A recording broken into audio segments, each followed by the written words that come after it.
Welcome to middle education. आज कक्षा 9वीं की विज्ञान का पेपर था एंड सारे बच्चे अपना पेपर दे करके आ चुके हैं। आपके सामने पेपर कोड 952 का फुल सोल्यूशन देने वाला हूं। अगर आपके एग्ज़ाम में यही पेपर देखने को मिला था, आप अपने संपूर्ण सोल्यूशन का आंसर मैच कर सकते हैं। गौर करना, बाई मिस्टेक यहाँ पर क्लास 10th लिख गया है, बाकी क्लास 9th का ही है, ठीक है, वो गलती से लिख गया है।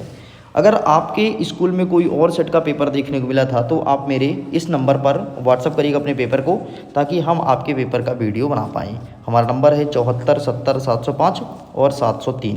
इस नंबर पर आप अपना पेपर का PDF बना करके सेंड कीजिए, हम आपको फुल सोल्यूशन देंगे 10 मिनट के अंदर। तो आप फटाफट अपने पेपर का PDF जरूर भेजिएगा। आगे बढ़ते हैं, आइए देखते हैं इसका सही उत्तर क्या हो जाएगा। प्रश्न क्रमांक 1 कह रहा है सही विकल्प चुन करके लिखो। पहला नंबर कहता है कि तापमान का SI मात्रक क्या हो जाएगा, तो यहाँ पर आपको लिखना है option number A kelvin. Aluminium chloride का सूत्र क्या होगा, तो यहाँ पर आपको लिखना है AlCl3। नेक्स्ट कहता है कि कोशिका में प्रोटीन का संश्लेषण होता है, तो यहाँ पर आपको लिखना है ऑप्शन नंबर ए खुरदरी अंतःद्रव्य जालिका में। नेक्स्ट कह रहा है ग्राफ का भाग जो एक समान चाल का दर्शाता है, तो इसका सही आंसर आपको लिखना है ऑप्शन नंबर बी, ठीक है, यह आपका ए भी सही उत्तर हो जाएगा। नेक्स्ट कहता है कि गुरुत्वाकर्षण का सर्वात्रिक नियम है, तो इसका सही आंसर आपको न्यूटन लिखना है, न्यूटन ने दिया था। नेक्स्ट कह रहा है कि चिकित्सा यंत्र जिसका उपयोग मानव शरीर के हृदय में उत्पन्न ध्वनि को सुनने के लिए किया जाता है, उसे कहते हैं स्टेथोस्कोप, अर्थात ऑप्शन नंबर ए इस करेक्ट आंसर। आगे बढ़ते हैं, सेम क्वेश्चन इंग्लिश में अवेलेबल है। अगर आप इंग्लिश मीडियम के हैं तो इंग्लिश में क्वेश्चंस को देखिएगा। प्रश्न क्रमांक 2 कह रहा है रिक्त स्थान की पूर्ति करो। पहला नंबर कहता है डैश डैश डैश धातु होते हुए भी कमरे के तापमान पर द्रव है, तो आपको सिंपल सा यहाँ पर लिख देना है पारा, ठीक है, पारा लिखोगे। नेक्स्ट कह रहा है कि किसी तत्व की संयोजन शक्ति डैश डैश उस तत्व किसी तत्व की संयोजन शक्ति उस तत्व की डैश डैश कहलाती है, तो संयोजकता कहलाती है। तीसरा नंबर कहता है कि एक ही तत्व के परमाणु जिनकी परमाणु संख्या समान है लेकिन परमाणु द्रव्यमान भिन्न भिन्न है, उन्हें क्या कहते हैं, तो उन्हें समस्थानिक कहते हैं। चौथा नंबर कहता है डैश डैश की मांसपेशियां जीवन भर लयबद्ध होकर प्रसार एवं संकुचित रहती है, तो यहाँ पर आपको हृदय लिखना है। नेक्स्ट कह रहा है कि त्वरण का SI मात्रक क्या होगा, तो यहाँ पर आपको लिखना है metre second square. And next अंतिम वाला कहता है कि ध्वनि संचरण के लिए डैश डैश की आवश्यकता होती है, तो माध्यम की आवश्यकता होती है।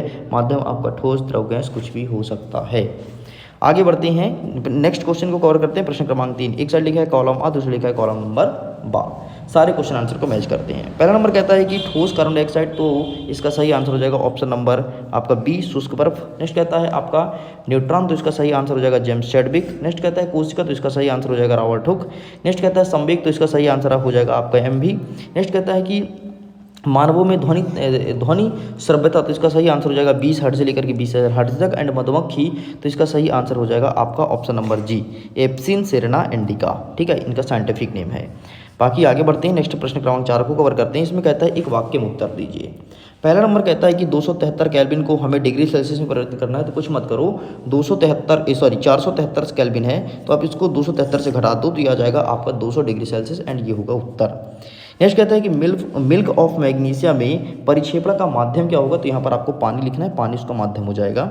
नेक्स्ट कहता है किसी परमाणु को दर्शाने के लिए परमाणुविक संख्या, द्रव्यमान संख्या और तत्व के प्रतीक को किस प्रकार लिखा जाता है, तो यहाँ पर आपको लिखना है सिंपल सा A/Z एंड X, जहाँ पर A आपका परमाणु संख्या, A आपका द्रव्यमान हो जाएगा, और X क्या है, जिस एलिमेंट की बात कर रहे हैं वो एलिमेंट है। नेक्स्ट कहता है हमारा कि किसका जड़त्व अधिक है, एक साइकिल या रेलगाड़ी, तो इसमें रेलगाड़ी का जड़त्व अधिक होगा। आगे बढ़ते हैं, गतिज ऊर्जा का कोई एक एग्जाम्पल देना है, तो चलती हुई कार, ये गतिज ऊर्जा का एग्जाम्पल है। एंड नेक्स्ट कह रहा है कि एक भारतीय पालतू पशु का सामान्य नाम तथा वैज्ञानिक नाम क्या होगा, तो गाय को बोस इंडिकस के नाम से जानते हैं, ध्यान रखिएगा। आगे बढ़ते हैं, नेक्स्ट हमारा प्रश्न क्रमांक 5 कह रहा है सत्य सत्य लिखो। पहला नंबर कहता है दूध और शेविंग क्रीम कोलाइड विलयन का उदाहरण है, तो बिल्कुल सही है, यहाँ पर सही लगाना है। नेक्स्ट कहता है तत्व का सूक्ष्मतम कण अणु होता है, तो ये भी आपका गलत हो जाएगा। नेक्स्ट कहता है कि पादप कोशिका में परासरण द्वारा पानी की हानि होने पर कोशिका झिल्ली सहित आंतरिक पदार्थ के संकुचन में जीव द्रव्य संकुचन कहलाता है, तो ये आपका सही हो जाएगा। नेक्स्ट कहता है कि किसी भी पिंड पर लगने वाला असंतुलित बल उसे गति प्रदान करता है, तो बिल्कुल सही हो जाएगा। नेक्स्ट कहता है कि गतिशील कार में स्थित ऊर्जा विद्यमान होती है, तो ये आपका गलत हो जाएगा। नेक्स्ट कहता है शीत ऋतु में उगाई जाने वाली फसलें क्या रबी की फसलें कहलाती है, आपका सही हो जाएगा। इस प्रकार से आपका पहला, तीसरा, चौथा और छठवां सही है, बाकी गलत है। तो लीजिए स्टूडेंट, इस प्रकार से सब कुछ कंप्लीट होता है। बाकी आगे क्वेश्चन आप देख सकते हैं, जो मैं पढ़ाया था आपके एग्जाम में वही देखने को मिला है। सारे क्वेश्चन को चेकआउट करिए, इनका आंसर बहुत ही अच्छा, बहुत ही सरल है। अगर फुल पीडीएफ को डाउनलोड करना है with solution, link description box में चेकआउट कीजिए। आप अपने सेट का प्रश्न पत्र विद सोल्यूशन डाउनलोड कर सकते हैं। मैं वीडियो को एंड करता हूँ।